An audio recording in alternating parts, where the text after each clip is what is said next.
Hey everyone, thanks for tuning in. If you're new here, consider subscribing.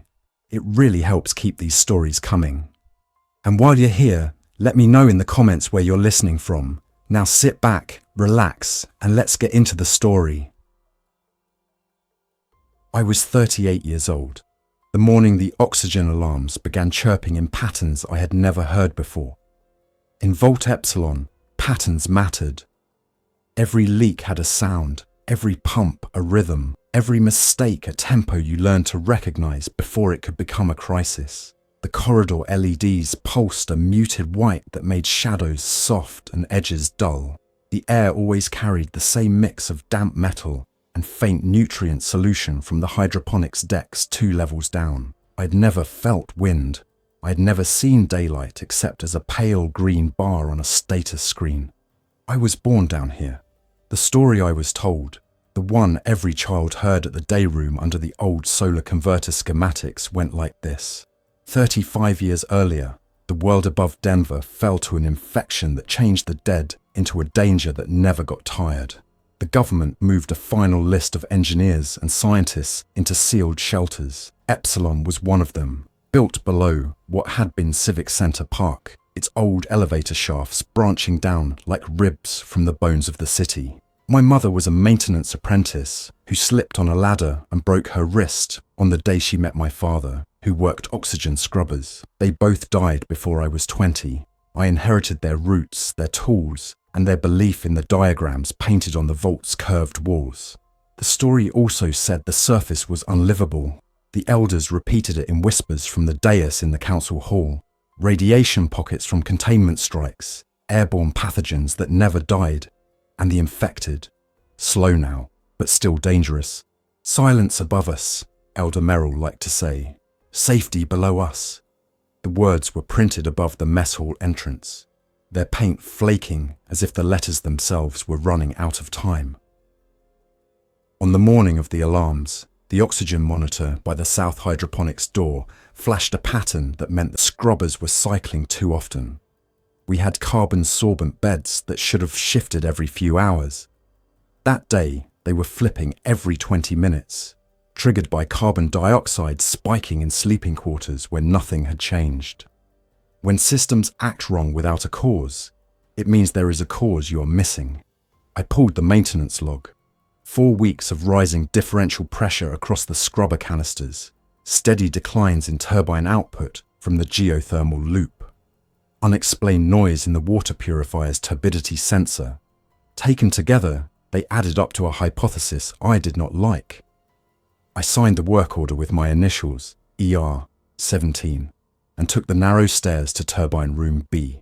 The walls were plastered with printed diagrams in plastic sleeves, flow arrows, valve labels, dates. The turbines that warmed us were not the kind that made power from volcanic steam. Denver never had that kind of heat.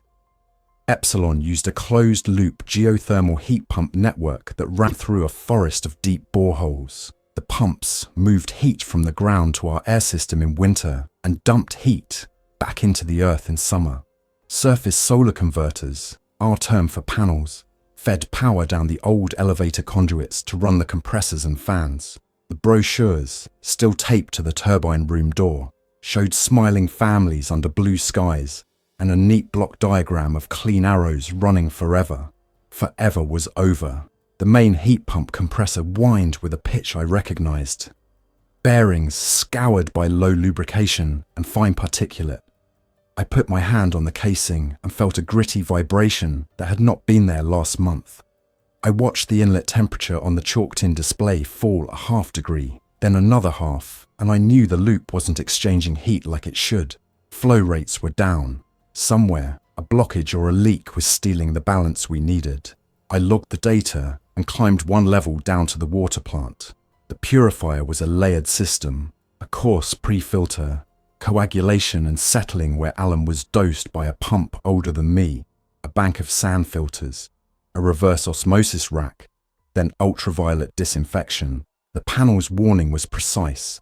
Turbidity had crept above the 0.3 NTU threshold in the post-filtration stream twice this week, and the UV intensity had dropped below nominal in one of the sleeve housings. I popped the cover on the UV unit and saw a sleeve cloudy with scale. The sleeve cleaning arm had stuck. That was easy to fix. But the scale itself meant our anti-scalant dosing pump had been drifting for months, and nobody had noticed because the pressure drops were within tolerance until they weren't. I was alone in the water room when Elder Merrill's voice came over the page network for the first meeting bell. It was a crisp, older voice that steadied crowds. "Council session at 10, she said. "Attendance is expected. Topics: oxygen rations, hydroponics production quotas, wellness reports." I wiped my hands, reassembled the UV sleeve, and made my way to the hall. Our council was chosen like a repair crew. People kept their role if the system they ran didn't fail. Success was measured as not failing yet. Merrill had been in charge for as long as I could remember because the lights still worked. She stood on the dais with the five: Rachna from hydroponics, Volkov from security, Kirk from education, and Santos from medical.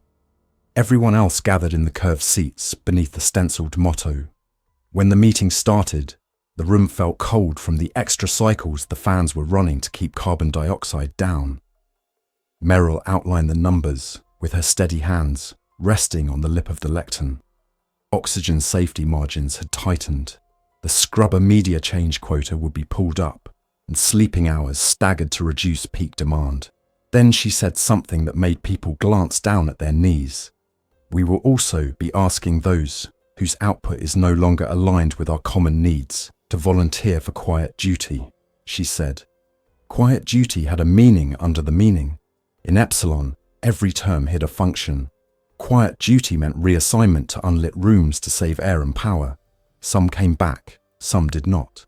Elder Merrill did not use the harsher word. She didn't need to. Rachna from hydroponics raised a hand. She was younger than Merrill, with a sleeve of nutrient stains on her left wrist that she never scrubbed. "We cannot meet the new quotas if the lamp output remains this low," she said. "The 3 old arrays on Deck 2 are down 15%. We were promised a converter inspection last week." "The surface is not safe for an inspection," Volkov said, his voice as flat as the matte finish on his sidearm. "The solar converter conduits have redundancy. We make do with the power we have." I felt the old anger rise. Volkov had never lifted a pump housing, never cleaned a fouled nutrient line, never spent a night kneeling in cold water with a wrench in his teeth and a headlamp that flickered to its own pulse. Security's costs were always justified. Maintenance requests were future tasks. I leaned forward in my seat. "The problem is not redundancy," I said. "The problem is that the converter's feed fluctuates 10 to 20% every clear cycle. If the panels were intact and clean, we wouldn't see that much variance. We need to check the surface arrays. If the cabling insulation has degraded or bird nests are shading modules, we're losing power we need." A ripple went through the room at the word bird. We had seen pictures. We had never seen the real thing. Merrill looked at me as if I had suggested something impolite. "Technician Rourke," she said, "your route is turbines and water. Please restrict your remarks to your areas of responsibility." I stood. "They are connected. The compressors need power. The water plant needs power. We are climbing the wrong slope. If we pretend the surface is a story instead of a place, we will run out of air pretending." A few heads turned. Most went down. When people live long enough in a sealed system, they learn not to breathe attention. After the meeting, I punched out of my shift early and walked the service corridor toward the south elevator tower.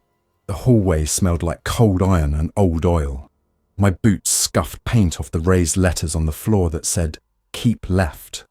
I stopped at a door marked decontamination and pulled out the ring of brass keys that had been my mother's. She'd scratched small grooves into the key for this door so she could find it in the dark. The cylinder turned. The door opened to a small room filled with relics. The vault kept, because it was built to keep everything, 2 orange suits on racks with taped seams at the wrists and ankles, a shelf of canisters labelled P100, a battered portable gas detector set to beep for oxygen, below 19.5%. Someone had used a marker to write Helios on the detector's case. I did not know who had christened it, but I liked that they had given the machine a name like a person. My plan was not a plan so much as a list of steps that would become a plan when the first one worked. Step 1, reach the old freight elevator shaft. Step 2, climb. Step 3, do not die in a shaft that had not moved in 3 decades. Step 4, keep going. I suited up without ceremony. The orange fabric felt stiff. The face shield made the vault's bright lights look like underwater moons. I slid a filter into the half mask and tightened the straps until the silicone settled against my cheekbones. I clipped Helios to my chest. I tucked a small pry bar into the suit's belt and slung my tool bag over my shoulder. I took my father's flashlight, the one that still made a solid circle of light, and tested the switch 3 times. The south elevator room was supposed to be sealed. The catwalk grates were supposed to be chained. The chains were unhooked and looped back on themselves like someone had done it and then changed their mind. I ran my glove along the metal. Dust came away thick. If anyone had used this path recently, they had covered their trace. The steel doors at the shaft mouth were locked with a wheel latch.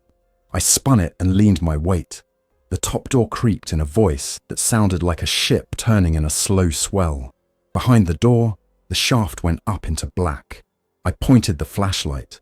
The beam found rust and old cable, a ladder rung's line that scaled the wall like an insect's spine. I put the toe of my boot on the first rung and pulled myself into a space I was not allowed to enter. The climb was a series of negotiations with the past. Rungs that moved half an inch and then held, bolts that creaked but did not shear, dust that puffed into my lungs and met the filter's fabric. After 20 rungs, my arms and back found the old rhythm they remembered from tightening turbine belts. After 50 rungs, I tried not to think about the distance below me. The shaft felt like a throat I was climbing out of. I stopped at a landing that looked like a cut in the wall. The plates were labelled S2 and S1, then simply surface. At the surface landing, the door was jammed. The pry bar bit into a seam under the wheel latch, and I leaned until my shoulders burned. The seal broke with a rip like old glue. The door swung, and something light fell against my forearm. A piece of paper gone stiff, its printed letters faded into a ghost of black. I lifted it until my lamp circle took in the words. Denver Municipal Elevator Authority, do not operate biocontainment. The paper had stuck there for 35 years, reminding a person like me, who had never seen the world above, that it did not want me. I stepped over it, pushed the door, and stood in a space that smelled like damp concrete, dust, and something else that made my head feel wide. The air. It was so thin and so full. I could smell temperature, which is not a thing that makes sense unless you have only ever breathed filtered climate. The temperature had a smell like stone warmed by light I could not see. The smell of old wood lived in it. A hint of something dry and green lived in it. I lifted my face to it, and Helios chirped oxygen at 19.8%. Safe. My chest rose, and my lungs took more in than they were used to. I felt lightheaded, then steady. The room beyond the landing was a lobby filled with debris that had settled into a shape the way sand fills a bowl. An escalator lay like a broken rib. A map of downtown Denver, mounted behind cracked glass, showed a star labelled, "You are here," and a grid of streets. Colfax Avenue running east-west, Broadway south. Spear Boulevard tracking a blue ribbon labelled Cherry Creek. I put a finger to the glass where the star was and tried to imagine the ground above. The stairs up were blocked by a concrete slab that had fallen long ago and set like a plug. To the right, a narrow service corridor led to a steel fire door hanging on one hinge. I put my shoulder to it and eased through. The corridor turned and rose. My flashlight found another door with a push bar. Beyond it, light filtered in grey, barely there, but present in a way that the Vault's sterile LEDs never were. I pushed the bar. It took my eyes several seconds to learn a new language. The world was larger than rooms and taller than corridors. Broken glass glittered in drifts under a sky I could not look at directly yet. The ceiling was not a ceiling. It was a bright sheet somewhere far away and moving. The building I was in had been some kind of underground concourse. The roof had collapsed in panels, letting light in angled strips. Planters that had once grown decorative shrubs were wild with grasses, their thin blades trembling. In the distance, through a jagged hole, I could see a flight of stairs leading up to an opening where brightness flooded like water. I took my first step on ground that was not a metal grate. The concrete was gritty under boot rubber. I walked to the stairs and climbed until the brightness reached my hands and face. When I stepped into open daylight for the first time in my life, my first instinct was to lower my head. The sky pressed on me like a real weight. I had to raise my head slowly to meet it, like greeting a person taller than anyone you know. I emerged onto what used to be a plaza. Stone pavers lay tilted and split by tree roots. On one side, the skeletal frame of a building rose 12 or 20 stories. My brain kept losing count because it had never counted anything that big. On the other, broad steps climbed to columns that had held up a museum or courthouse. A row of metal sculptures, once probably shiny and flame-coloured, were dulled to a soft skin. A sign half buried in vines read, "Civic, something." The air carried the faint sound of leaves moving against each other in a way that sand in ductwork tries to imitate but never can. I took slow breaths. Helios ticked in small reassurance beeps. The half mask made my exhale warm across my cheeks. I turned in a circle to take in everything and almost missed the movement along the edge of the plaza near the collapsed roofline. Something shifted in shade where columns met ground. It moved without urgency, going from one patch of shadow to another, like a person walking who had forgotten why they were walking, but remembered they should not be in sun. The muscle in my jaw clenched on its own. The infected moved the way the elders said they did. Slow now, not like the first days. They were dampened by time and cold and a long period of loss. Their skin was a colour you only see in something left under a tarp too long. The one at the edge of the plaza wore a rag that might have been a shirt with letters I could not make out. It turned its head toward the brighter strip of light, then back to shadow, the way a plant turns towards light and then away when it is too strong. I did not go closer. There are kinds of curiosity that keep you alive and kinds that don't. I stepped back into a pool of light on the plaza and felt the warmth touch the front of my suit. The warmth was not like the Vault's duck-blown heat.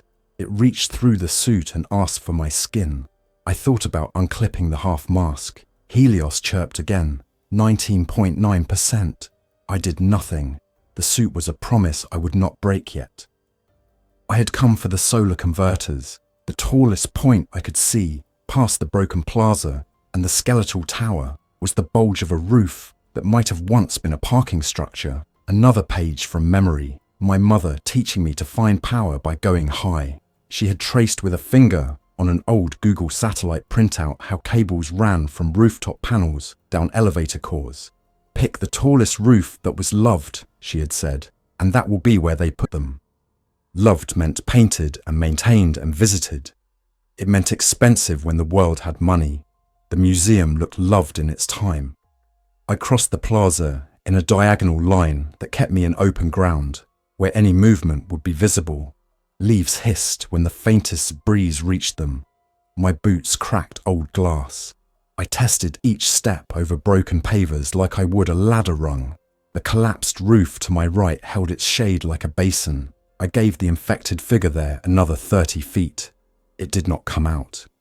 Up close, the museum steps held clues, weathered rails, posters bleached to ghost images, a once bright sign that read, "Open." I passed through doors where the glass had shattered long ago into a glitter that drifted toward corners. The lobby smelled like damp paper and dust. The grand stair had collapsed in its middle, but left two flanking runs intact. I took the left one, following a path of concrete and twisted rebar to the mezzanine, then a maintenance ladder to the roof. The hatch was jammed, but less so than our own sealed hatches. Pushing it up felt like lifting a door on a future I was not sure we had. The roof was not empty. 2 rows of solar converters, older polycrystalline modules, recognizable from the bluish fleck pattern, were mounted on aluminum racks anchored with concrete ballasts. The panels were tilted at a steep angle to spill snow. They were covered in a thin coat of grime and algae. Bird droppings painted white arcs across the lower cells. A tumble of branch fragments had lodged along the bottom edge of the row closest to the hatch. I knelt to look at the conduit junction box. The lid was cracked where weather had worked a seam open. A small nest made of straw and plastic threads was tucked under the lip. I followed the conduit to the riser where the cable descended into the building. The rubber insulation had cracked in a pattern that looked like dried riverbeds. Where it flexed over an anchor point, the copper had gone green. I put my hand on the metal and felt no heat, but I did not trust my sense yet. I needed numbers. I opened my bag and pulled out the clamp meter I had checked 3 times before leaving. I clipped around the lead and watched the display. Variable current, uneven, lower than the sum warranted. The string was putting out around 60% of nameplate. My guess was right. Shade from grime and nests, compromised wiring, and maybe inverters below that had been corroded into stupidity. Cleaning would help. Replacing insulation would help more. None of this was possible if I did not go back down with proof and a plan. I wiped the face of one module with my gloved hand and watched a tiny jump on the meter. The feeling that ran through my chest was not triumph. It was a lighter relief that the world still obeyed a rule. If light struck silicon and freed electrons, you always got a current. 35 years after the world collapsed, physics still kept its word. I spent an hour on the roof, every minute cataloguing details. Number of intact modules, missing ones, junction box conditions, cable path. I used the grease pencil from my bag to draw a quick string map on the inside of the hatch roof. I took photos with a dead camera because my habit demanded it, then laughed at myself inside the mask. Climbing down, I listened for the infected again. It had retreated farther into shade, where the broken ceiling made lanes. I kept the same diagonal path, with the same open distance. I reached the plaza edge and the staircase down into the old concourse, and for the first time, the thought came to me as a statement instead of a question. The surface could be survivable with rules. That truth made another truth behind it. If the surface was survivable, the council's insistence that we could not go up was about control, not only safety. I made it back into the elevator shaft without seeing more movement. The climb down gave me the steadiness that ladders give me, the simple rhythm of hand, foot, breath. When I reached decontamination, I closed the door and stood in the small room for a full minute to let my chest slow. The vault air hit my face like water after sun. I do not know how long I stood there before I unlaced the suit and hung it carefully on its rack straps, then cleaned Helios with a wipe from the metal box and set it on its shelf, like placing someone in bed. In the hours after, I wrote the report the way other people say prayers. I filled lines with numbers and references to diagram labels. I did not use adjectives. The memo ran 3 pages in printed courier font because that is what the old terminals had, with headings like observed insulation degradation in rooftop conduit and panel surface fouling observed across approx. 60% of array. I stapled it in the corner. I initialed every page. Then I took it to the council's box and slid it through the slot. The next afternoon, I was asked to attend a private session. Asked meant Volkov stood at the edge of my bunk room with a tablet that showed my name and blinked. We walked together, too close, past people who looked away. In the hall, there were no crowds this time. Only the 5 sat curved on the dais like a single body with 5 heads. The air felt cooler than the day before. The fans must have been cycling at higher speeds. Merrill began. Technician Rourke, your report was detailed and well argued. Compliment first, then the reason you are here. You left the vault without authorization. I left because the system we all rely on was failing, I said. I kept my voice level. We cannot fix solar converters from below ground. The rooftop arrays are compromised. Cleaning and repair could recover significant power. At what risk? Volkov said. His jaw clicked when he said it. Your presence might have drawn infected to our access points. I stayed in open ground. I did not enter shadowed structures without clear sightlines. The infected favor shade. They move slow. They appear sensitive to brightness. Santos, who wore the medical badge, leaned forward. Your filtration? She asked. I liked that she asked the practical question. What did you use? Half-mask respirator with P100 filter, suit seams taped and intact.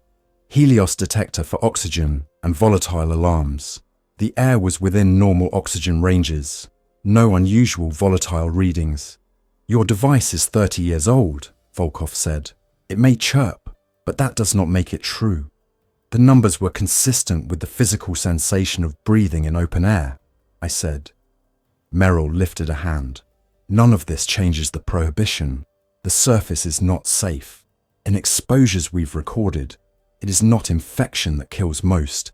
It is falls, lacerations, lost bearings, dehydration.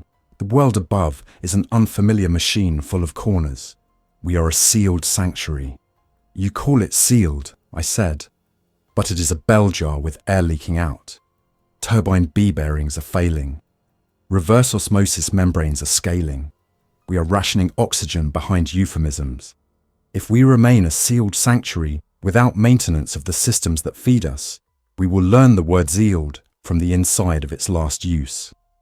Rashna from hydroponics looked down at her hands and then up at me. How much power do you think we can recover? She asked. 20% conservatively, I said. With new wiring, maybe 30. I almost added, with new panels, 40, but I did not yet believe new panels existed anywhere that we could reach. Merrill folded her fingers together. And how many people would you take with you to do this work? She asked. 2, I said. Names? Volkov said. I could have said none. I could have said I would go alone, but 2 pairs of hands make ladders and anchor ropes safer. Masako from electrical, I said. Zeke from rigging. Volkov tapped his tablet. Masako is a necessary worker, he said. Zeke is on quiet duty rotation for non-compliance with food quotas. Rashna flinched like the words were cold on her skin. Merrill did not. We must consider the message to our people, Merrill said. If we approve this excursion, we normalize risk. I am not asking for permission to normalize anything, I said. I'm asking to clean the thing that keeps your lights on. They spoke without microphones, but with voices trained to carry in rooms. The debate lasted 12 minutes by the clock above the dais. It felt longer because every sentence carried a weight it would not carry in normal times. In the end, Merrill said we could make a deal. I would lead one authorized excursion to the rooftop array I had inspected. In exchange, I would commit to a full cycle in a supervised role after, without argument. In other words, do this and then be quiet. It was offered like a kindness. I took it because the panel surfaces had algae and the conduit had cracked insulation. 2 mornings later, I met Masako and Zeke in the decontamination room. Masako was small and moved like a current through a narrow channel, quiet and persistent. She had the calm way of talking that meant she understood things and did not need you to know that she understood them. Zeke was older than me by 10 years and wore scars on his knuckles that looked like nicks in brown leather. He had been a rigging climber before security declared him unproductive. He smiled when he saw the suits, not because suits were funny, but because outfits meant a job that might actually change something. You really went up there alone, he said as he tested his mask fit. I had Helios, I said. A machine is company enough if it beeps honestly. Masako pulled a coil of braided rope from a canvas bag and checked the carabiners one by one. If you fall, she said, I will not be able to haul you up alone. Do not fall. Noted, I said. We stepped into the elevator shaft like stepping onto the first line of a song. The climb felt faster with 3 sets of hands and feet. The door at the surface landing stuck less this time. The concourse light felt different again, less shocking, more like recognition. On the plaza, the air was cool. The sky had a thin lid of cloud that turned sun into a softer disk. The infected shape near the collapsed roof was not in its old place. We took our diagonal line with more deliberate spacing, eyes on shade, hands quiet. On the roof, we turned into a maintenance crew like any other day, which calmed me more than I will admit. Masako ran the meter and called out numbers. Zeke cleared branch 4 with a hooked pole and then untangled a net of plastic and wire that had trapped a dead gull long ago. I sprayed a gentle stream from the rooftop rain barrel we found plumbed to a standpipe. The water clear enough to let me feel that we had luck we did not deserve. We scrubbed algae with squeegees and soft cloths because scratches cut power. Masako patched a wire with a length of silicone jacket salvaged from an intact section. We did not speak more than the job required. Work that matters always narrows speech to function. By midday, the meter readings were up. The cloud thinned. Sun hit the modules at a better angle. The array shimmered with heat that made the air above it wobble. Masako smiled in a small way that changed her whole face. Zeke stood with his hands on his hips and looked at the city as if it were a huge set he had helped build. From the roof, you could see what had been Denver. The golden dome of the old state capitol peaked over trees, grown 3 stories tall in 35 years. To the northwest, beyond a shimmer I later learned, was the Platte River's line. The curve of old coaster tracks rose in a park that must have once screamed with people. Far to the west, the first foothills rose gentle, turning into bigger shapes that finally broke the skyline like teeth. I had seen photos. Seeing a horizon is not the same as seeing a photo of one. Masako followed my gaze. Mount Blue Sky, she said, then added, what they used to call Mount Evans. You've been up here before, I said. Long ago, she said, and did not say more. We packed the bag with the used cloths and the small nest we had pulled from the junction box. I kept the nest. It fit in the palm of my hand, like something designed by care. When we stepped off the roof hatch and back into the museum, the building made a different set of sounds. Timbers settling as the sun warmed them. A rattle I did not like in a corner that might have been a shifting beam. We moved more quickly to the stairs and then the plaza. The infected shape near the collapsed roof had moved again, or there were 2, or I had not seen the second one before because it was tucked behind a broken column. They did not rush. They turned their heads toward the brightness, then back toward shade, like people trying to look out a window after a long time in a dim room. Their presence raised the hair along my forearms inside my suit. We were almost to the stair down when a sound reached us that did not come from wind or building. It was a mechanical whine, far off and then less far. Masako and Zeke both froze. The whine climbed in pitch and then fell. We turned toward the source the same way your ears turn you. Over the line of treetops beyond the old park, a shape moved against the sky like a dark seed blown by a lazy breath. It had 4 thin arms that turned slowly, like a dragonfly. It hung in place and then moved sideways. Its body had a belly that looked like a camera eye behind a glass dome. A drone.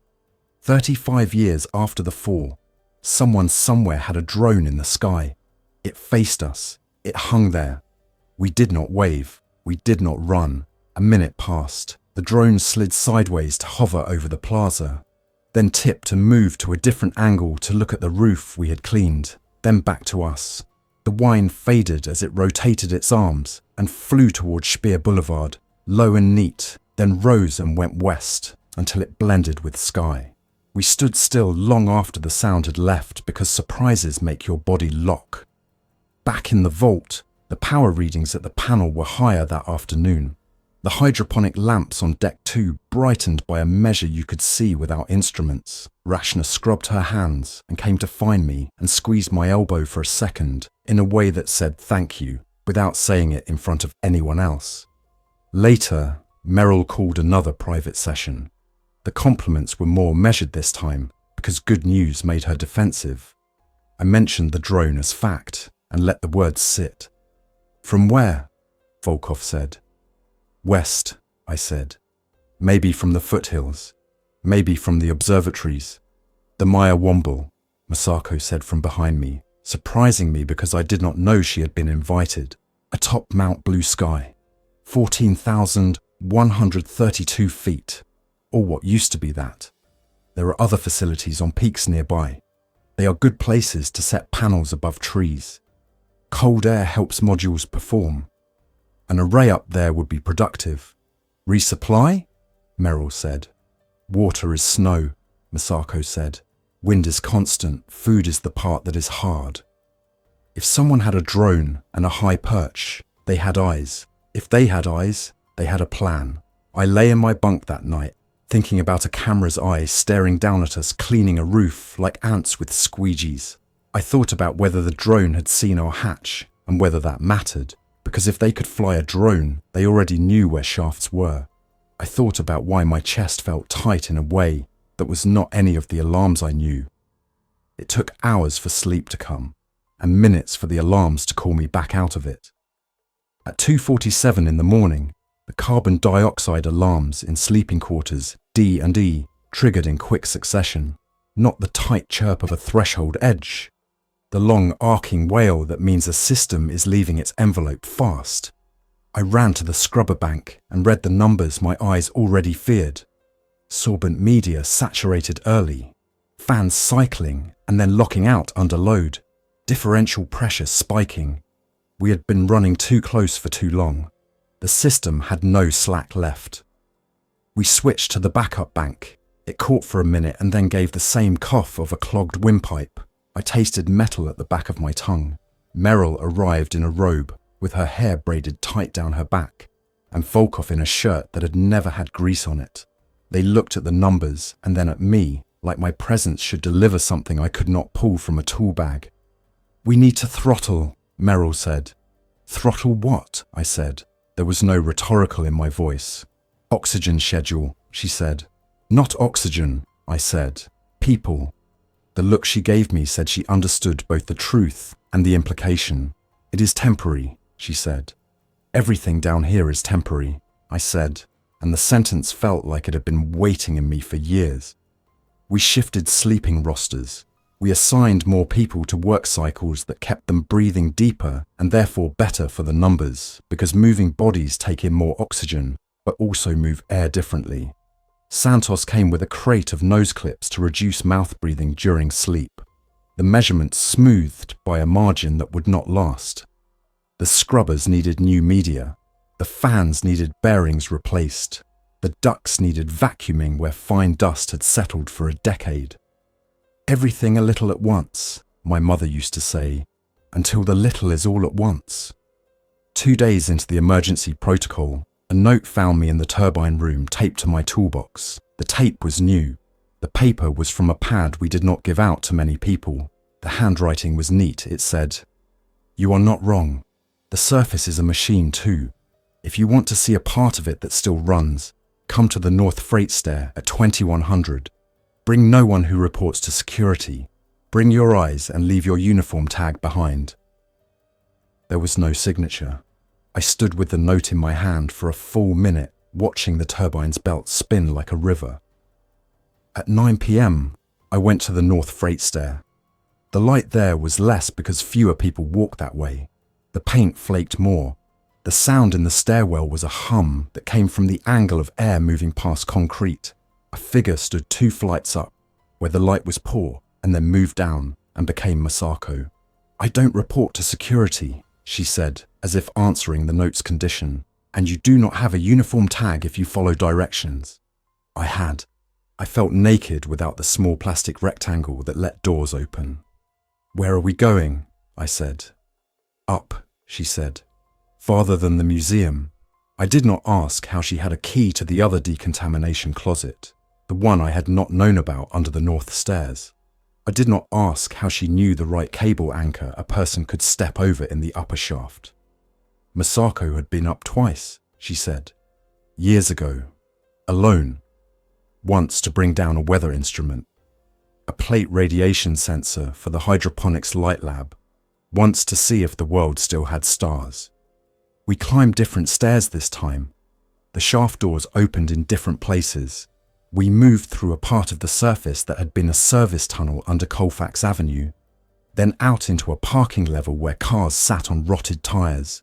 The first open air we took in was darker because the cloud had thickened and the moon was behind it. The mask's face shield fogged and then cleared with my breath pattern. We moved through thicker green and into a building with a stair that smelled like old coffee and paper. When we reached the roof, my legs felt like they had run a marathon, a word I had learned in a documentary about people who once ran outside for joy. Masako crouched behind a concrete lip and put a finger to her mask, like reminding me that silence was a kind of language. She pointed west. Above the dark line of trees and the darker hulk of buildings, a point of amber light winked at a steady rhythm. On for one slow count, off for one slow count. It blinked again. It was too steady to be fire. It was too clean to be random. 2 more points lit at different heights and distances. Then a fourth further to the left, higher. The pattern was not a random. It repeated with a gap. I felt something like a lever move in my head. Signaling, I whispered. Masako pressed a small device to the top of the parapet. It was a flashlight with a shroud. The beam narrowed to a spear. She clicked it in a sequence like a heartbeat with a skip. The furthest light answered with the same skip, then a longer pause, and then 3 quick pulses. "What does that say?" I said. She smiled under the half mask in a way I could hear. "It says, 'We see you.' You've done this before," I said. "Once," she said. They did not answer then, or I did not understand their language. Signals have to meet in the middle. We kept the exchange short. Lights draw eyes. But in those few exchanges, we learned enough to change the shape of our future. The lights were at an observatory, what had been called Maya Womble, on the summit of Mount Blue Sky.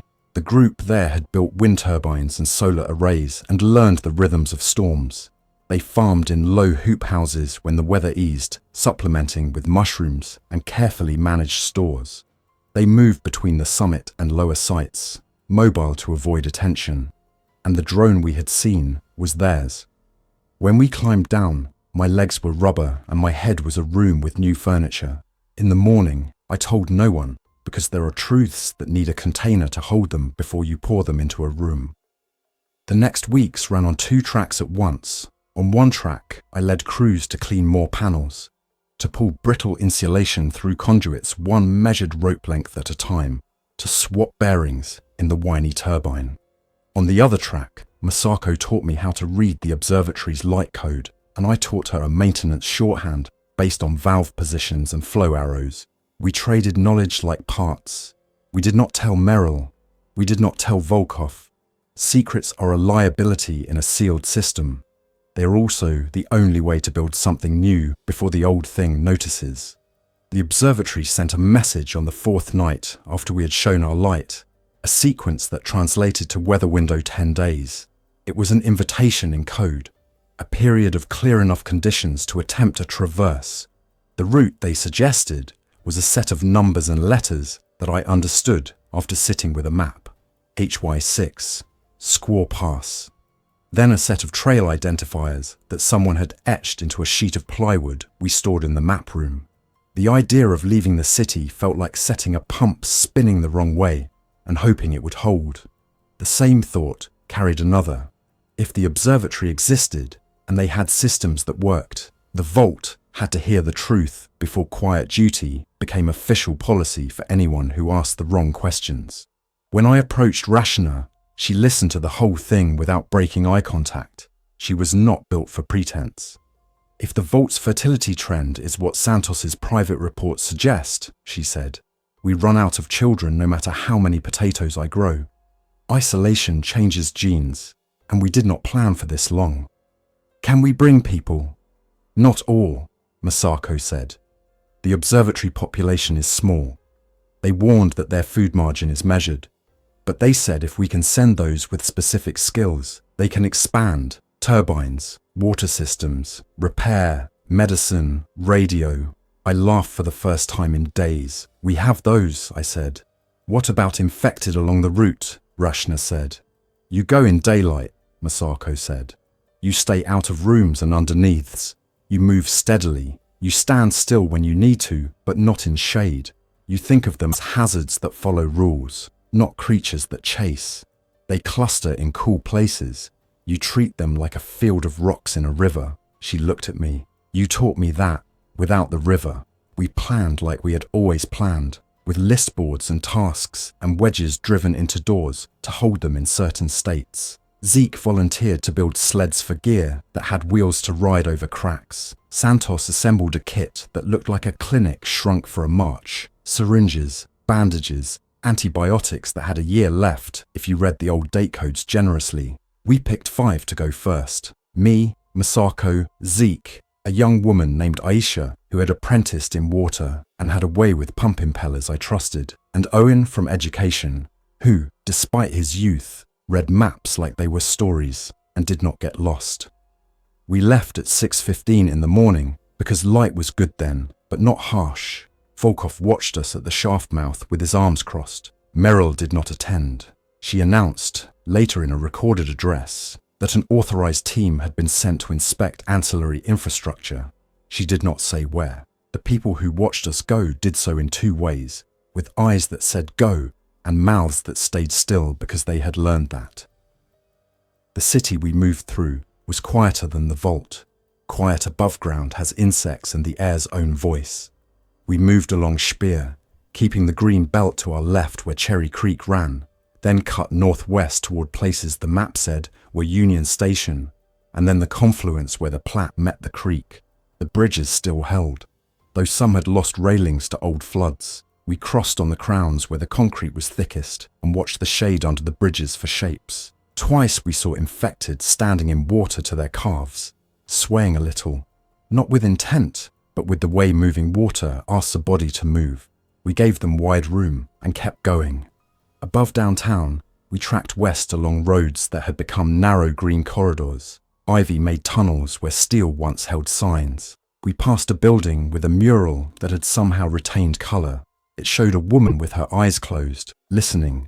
The background a field of dots like stars. A train sat on a siding with its windows blown, its car bodies rusted to a colour that looked almost intentional. All these were the details my eyes tried to drink, even as my mind said, walk, breathe, watch the places where shadow meets light. We made the foothills by midday. The climb was steady. My legs learned to accept that the ground rose without complaint. We took Squaw Pass Road, its sign, eaten by time, still red in part. Trees crowded closer here. Light made bars across the road. We walked in the bars as much as we could because shade held danger, the way water holds cold. We camped, if you can use that word, in a country maintenance shed that had 3 walls and a roof, checked it for anything that moved, and then lay in a row with masks up because the air here was thinner and colder, and officials in a former life had loved the smell of gasoline in these rooms. Helios said the oxygen was fine. It also said that my heart rate was above normal. Its chirp made me feel like a child with a nightlight. On the second day, the weather did its mountain thing. The sky went from patient grey to a broken white in an hour. The wind started from nowhere and then could not be ignored. We pulled our hoods up and tightened our masks. The observatory's lights had told us it would be like this. They had not told us how loud the world could be when it moved against itself. The wind carried a sound like voices from far away. Trees rubbing each other, rocks letting go small talks of pebbles. We kept moving because stopping was a way to feel sorry for yourself and then feel colder. We reached the crest near Echo Lake and turned toward the old Mount Blue Sky Road that wound to the summit. The final climb hurt in a way that made my lungs new. The switchbacks were littered with drifts that had reformed from snow late in the season. We dug through some. We skirted others where old ploughs had made low walls. The world fell away behind us in a map that became the vault diagrams cleaned of excess detail, only more massive and less forgiving. At the 12th switchback, I counted. Because counting gave me a rhythm, Zeke put his hand up and pointed to a line across the road where snow had collapsed and then refrozen slick. In the middle of that line, a figure stood. It turned its head like it was listening. The The wind rolled over it and made the fabric of its clothes, what was left of them, brush against its legs. Its face had the colour of paper left in sun behind glass for too many summers. It did not move toward us. It adjusted its head angle as if trying to match sound to direction. Its hands hung in a way that reminded me of a person who had worked a job with wrenches for years and then put the wrenches down. We did the math. To go around would put us in shade under a stand of trees where the slope steepened. To go through meant we would pass within 20 feet in open. Masako made a small nod. Zeke braced the sled's rope. We walked through, steady, not looking at it and yet watching it enough to know. It did not turn to follow. It swayed when the wind hit it and then stood still again. When we passed the point where our path took us behind a rock lip, I let out a breath I had not realized I had eaten. At the summit, a shape rose that had not been human to me in any photo and yet now looked like a person's eye. The observatory dome had a skin of ice along its lower hem. The access door was a solid slab that opened inward. It opened when Masako tapped a sequence on its pane that matched the light code. We see you, we see you, we see you. And then a long-held press. The smell of the interior was metal and cold, and something else that took a moment to name. Baked bread. It hit me in the chest in a way that nothing had since the first time I pulled a reversed impeller from a pump and it spun correctly. 5 people met us in the entry hall. Their suits were patched in a way I recognized from my own. Their eyes did the thing eyes do when the person behind them has been watching horizon lines for years. The one who stepped forward was a woman older than me by 10 years, with close-cropped hair and a scar that cut one eyebrow into 2. "I'm Mara," she said. "Welcome to the summit." We were taken to a room where wind was a tough sound behind thick walls. They shut the door, and it was like closing the lid on a small, warm machine. We were given cups of something hot that my tongue understood as tea, even though it tasted like leaves I did not recognize. We took masks off for the first time in 2 days. The world smelled like yeast and machine oil and clean fabric. I could have cried from the ordinary of it. Mara asked questions the way a maintenance person asks them. What is your load profile? What is your failure curve? How long before your bearings seize? We answered in the language of machines. We told them about the Vault scrubbing banks and how the fans had started to lock out under load. We told them about the reverse osmosis membranes and the turbidity upticks and the UV sleeves. We told them about Epsilon's births and what we had stopped saying out loud about them. Mara listened and then said a thing I had not let myself think. Isolation makes you brittle, she said. Systems and bodies both. We learned it up here too. We nearly lost a whole season when our greenhouse plastic cracked in a storm we didn't believe was coming. We were too proud of our numbers. Pride is a story you tell yourself when your system works. When it stops, pride sounds foolish. How many are you? I asked. 15, she said, and then added, 17 if you count the 2 who are at the lower station clearing a culvert we care about. She paused. You can bring some, not all. We can't feed a vault, but we can build. We can teach. We can help you tear out the parts that make you die from inside. Security will never allow a migration, Zeke said. Mara shrugged in a small way, like a person who had watched rocks fall and learned not to argue with gravity. Then you bring those who want to move and can, she said, and you leave doors open. Systems fail in stages. Control fails that way too. I slept that night in a room where a window looked over a sea of black. Stars made a mess on the sky in a way the vault's ceiling LEDs never could. I woke at 3 and watched them move. I thought about my mother reading a diagram of a solar converter string, a finger tracing lines that went up and then down. I thought about the drone hovering over us in the museum plaza. I thought about Elder Merrill's clean hands on the lip of the lectern. I thought about Santos counting fertility charts, and Rashna counting lettuce heads, and Volkov counting reasons to say no. We stayed at the summit 3 days. In that time, we learned how the turbines sang when ice built on their blades and changed the balance. and how to climb the tower to flick a piece of frozen tape that changed a pitch from wrong to right. We learned the pattern of morning light on the south face and how it warmed the greenhouse faster if you rolled the cloth correctly. We learned to bake a dense bread that would not mold quickly, and how to seal jars with wax when gaskets were gone. We learned a radio code that used old call signs and a protocol that never said names. When we left with packs heavier in knowledge than in gear. We carried spare bearings and a couple of clean P100 filters wrapped in paper like gifts. We carried a plan that felt like writing on the inside of the skull in a pen that doesn't fade. Send a first group. Send children with mothers who will not be told their children are a burden. Send people with skills who can multiply themselves by teaching. Keep the vault running while the people who want to leave. Tell the truth. The descent was easier on the lungs and harder on the head. We saw more infected on the way down. They kept to the sides where cold pooled. In places where the road bent, they stood still like street signs. We moved past them with the same steady speed. In the city, the air felt thicker and the sound of leaves in the plazas less comfortable because we knew we had to go back under it. Back in decontamination, we were quiet, not because we had nothing to say, but because the walls hear more than people do in sealed places. We asked for an audience with the council and were granted one 2 days later. In the interim, a memo appeared on the notice board about efficiency reviews. It had Merrill's phrasing. It talked about expected alignment with life support priorities. People read it with their mouths closed and hands busy. In the hall, we told our story. I described the arrays, the cracked insulation, the algae.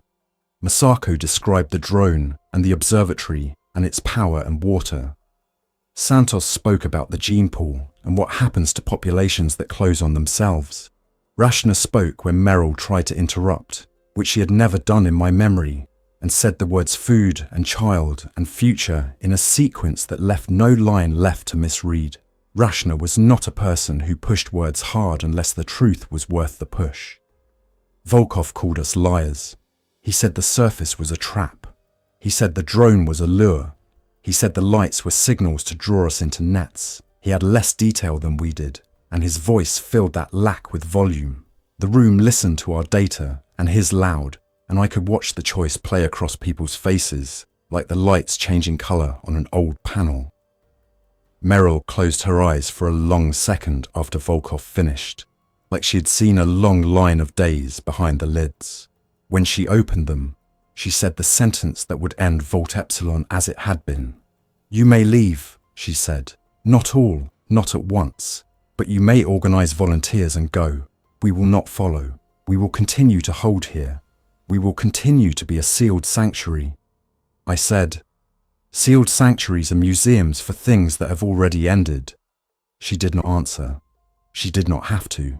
The council adjourned, as they always did, with chairs scraping and papers shuffled and people standing in small clumps pretending to talk about ventilation. In the hallways afterward, people began to find me with their chins set like they had found a rung on a ladder they had decided to grab. We planned the first departure, like we planned pump overhauls. We made lists. We built harnesses to help older legs climb. We taught everyone the light code for stop and go and help me. We baked bread that would travel and survive a week. We packed water filtration cartridges and the wrench to open housings. We labelled everything with names that were functions. Rope long, rope short, filter fine, bearings small. On the morning we left, I went to the decontamination room alone first. I stood in front of the suit I had worn the first time I climbed to the museum. I touched the scratch on Helios's plastic case. I thought of my father's hand on the flashlight. I thought of my mother's weird soft whistle when she tried to fix a stuck valve. I put my hand on the doorframe and then I left because rituals are only worth what they give you, and I had already taken what I needed. We took the same route. We had made a margin by going early, when the light was open and the air cool. We moved through the plaza with our diagonal pattern. The infected by the collapsed roof watched, with their heads tilted, as if they were listening for something they could not name. We crossed the river. We took the green belt. We walked the crowned sections of bridges like tightropes. By afternoon, we were in the foothills and making steady time. On the second day, we met the first living stranger I had ever seen outside the vault. He stood on a service platform halfway up a turbine tower a mile off the old road, working a spanner around a bolt with a rhythm that said, "This is either going to move or I am."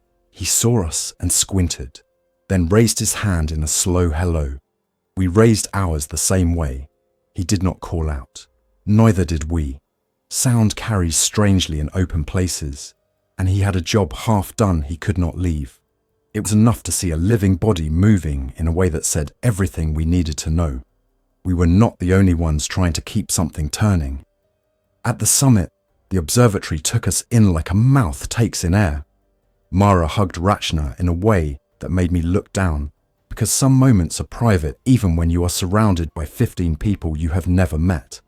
Owen from education stood by the window for a long time, like he had found the picture in a book he had been looking for since he could read. Zeke took a ladder up the turbine tower before he took off his pack. Masako did paperwork with Mara, not because they loved it, but because making lists is a way of building a table that will hold the weight you put on it. For a few weeks, we lived in two worlds. Groups left the vault and arrived at the summit. Some stayed. Some went to the lower stations to build new hoops from old pipe. Back below, people watched the departures and decided if departure was a thing they could do. Meryl held meetings where she said the hallmarks of civilization were staying put and doing your job, and that leaving was not what we were. People went anyway. They put their names on a list they did not read out loud in the halls. They packed small and learned the ladder and the way the shafts breathed when weather above changed. For the people who stayed, we still cleaned modules and swapped bearings and pulled new wires through old bones. The vault's air got sweeter for a while. The fans stopped shrieking at 2 in the morning. The UV sleeves stayed clear because the cleaning arm did not stick. The quiet duty notices slowed. People said good morning with less effort.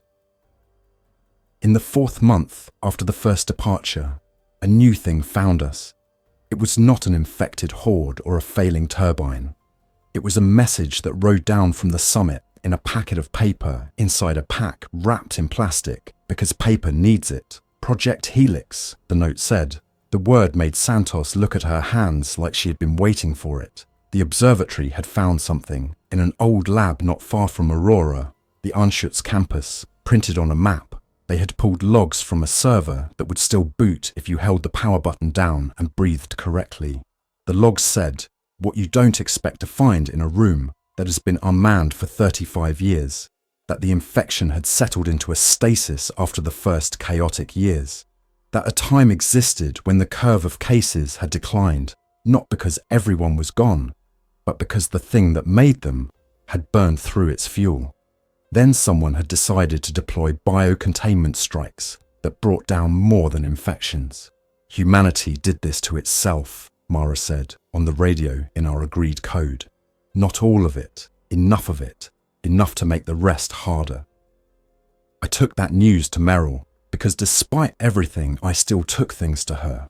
She sat with Santos and me in the little room behind the dais where a water stain made a map on the ceiling. She listened as she had always listened because the idea of not listening was as foreign to her as the idea of walking up into sunlight had been to me months ago. When the story was over, she did a thing I never thought I would see. She took her council badge off her shirt and set it on the table. I was right to keep us safe when it was my job, she said. I'm not the person to lead anyone out of a place I made comfortable. Come up, I said. You did not make the infection. You cannot hold a sealed sanctuary together by yourself any longer. Come up and say to the new place that you did what you thought was right, and that now the right thing has changed. She looked at me the way a person looks at a component they have to let go of because it no longer fits, and yet feels like a part of their hand when they work. Maybe, she said, maybe. I spent my last week in the vault in a way that surprised me and also did not. I taught a young kid named Ilya how to listen to a pump ready to fail. that the high whine is not the note to fear. The dull stutter is what kills you. I showed Aisha again how to change the seals on the UV sleeve so they didn't crack when you tighten the clamp a quarter turn too far. I left notes in grease pencil on the inside of panels with arrows that said, "Check here first," because people forget the first place to look. I walked the hydroponics deck with Rashna and told her the algae on the east gutter had lessened, and she leaned her head on my shoulder for a second, the way people who never learn to say goodbye have to invent gestures to do it instead. On the morning I left for good, I went alone to the old plaza. I wore no mask for the first time, because the air had become not only numbers to me. Helios beeped on my chest because I couldn't not carry it. The sun came up behind high clouds and turned the museum's dull metal sculptures into lighter dull metal. The infected by the roof lay in a new patch of shade, like a person who had walked a long way and then decided to sit. I stood at the edge of the plaza with the wind on my face and the taste of cold stone in my mouth, and tried to make the world settle into a shape small enough to carry. Then I turned and walked. I took the green belt and the river and the old road. I took the switchbacks. I took the wind. I took the final set of stone steps to the observatory door and tapped the code that meant, "Who's there?" and got the code that meant you, good. I entered and closed the door behind me and breathed air that smelled like yeast and machine oil again. And that is how I left a sealed sanctuary and stepped into a place that did not seal itself against what it feared. The first dawn after my hike up, I climbed the short observation ladder inside the dome. The hatch hummed open and let a bar of light onto my forearms. The sky was a colour that makes you think the world might be friendly if you asked right. The wind touched my face with a cold that did not ask permission. It simply existed. I climbed out and stood on the dome's walkway and watched the line of the horizon ease into day. The land flickered with small lights where turbines turned. Far below, the city that had held me for 38 years lay like a map you finally learned to fold and put in a pocket. On a ridge to the north, a single figure stood, motionless. It was far enough that all I could see was the shape, the way it leaned. It did not move. It was a memory the world had chosen to keep standing. I watched it until the sun climbed and the shade it stood in thinned. Then I turned to the panels, because physics still kept its word, and there were always modules to wipe and insulation to mend, and cables to pull through bones that still remembered being new. I live here now. I spend mornings on turbines, and afternoons in rooms where someone is teaching a class about seeds to 3 children who do not know words like vault and quiet duty. Some nights I sit with Masako on the parapet and watch for the tiny lights of parties moving up slope, the signals that say, "We are on the road. We are in the clear. Help us bridge a gap." I keep Helios near out of habit, and it keeps beeping at me like an old friend who nags because the nagging is love. We send messages down to Epsilon sometimes, coded and crisp. Some are logistics, some are schedules for when to send another ladder crew, or which route is less likely to hold shade where infected like to stand. Some are simple, "We see you, we got here." The panels worked when we cleaned them. The bearings held when we replaced them. The bread rose. The air tasted like stone and then like yeast and then like something we still don't have a word for. The day Meryl came up, she came in the second party that week. She looked smaller in open air and then larger again when she walked into the dome and took off her mask. She hugged Santos like a person who has learned the right weight. She took off her badge and put it on the shelf by the door. She asked me where to help, and I said, "Dishwashing first," because this is how you teach anyone how a new place works. You give them a job that cleans something and lets them watch, and then you give them another. I go down sometimes with Zeke or Aisha or Owen to check on a pump, or show a person which road out of town holds less shade. On one trip, months after I left for good, I stopped in the museum plaza at dawn and stood in the same spot where the drone had watched us.